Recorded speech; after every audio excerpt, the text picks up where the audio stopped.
La création de Seven Stones, ça sera la naissance d'un projet qui était très longtemps attendu, pendant plusieurs années.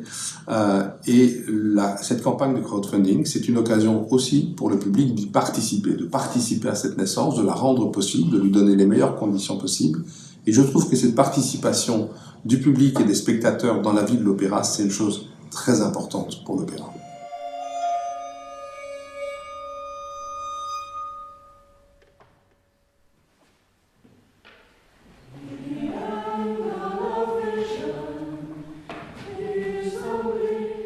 Ce qui m'intéresse, c'est dans la création musicale d'aujourd'hui, être très expérimental, être innovateur et en même temps être lié à la beauté et la force de la musique classique et la musique des autres cultures, de ne pas les nier, de ne pas les casser. Donc, comme le livret de Seven Stones se passe dans plusieurs endroits et plusieurs époques, je me permets aussi d'être très libre à mélanger des types de musique ou des types de sonorités très divers.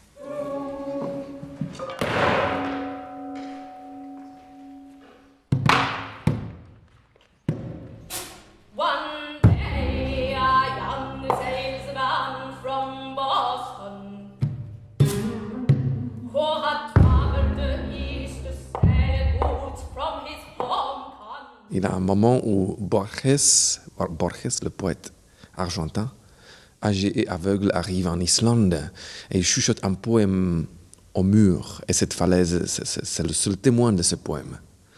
Et on s'est posé la question comment faire cette falaise musicalement pour qu'elle puisse être jouée par les chanteurs.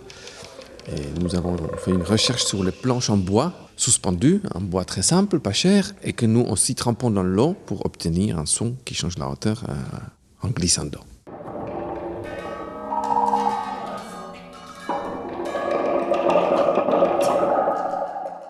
Le plus bel opéra du monde n'aurait pas beaucoup de sens s'il n'y avait pas des spectateurs pour l'écouter, pour le regarder et surtout pour y participer. Et une manière d'y participer dès à présent, eh bien, c'est de soutenir financièrement ce projet.